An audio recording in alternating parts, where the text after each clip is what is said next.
Happening right now, the Ohio Senate is taking another step towards finalizing the state's biennial budget today, and it's expected to include $600 million in funding for a Browns stadium in Brook Park.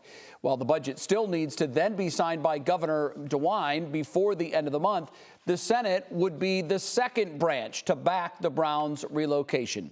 Peter Fleischer has been following all of this. He joins us live now with more information. Peter, where do things stand on this right now?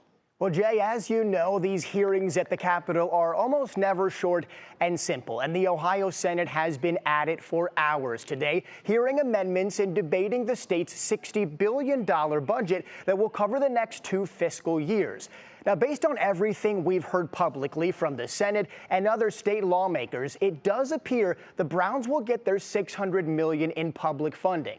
While some elected officials have voiced concerns about that level of public investment, supporters of the spending point to future revenue that could come from huge events and sold-out shows at a shiny new venue.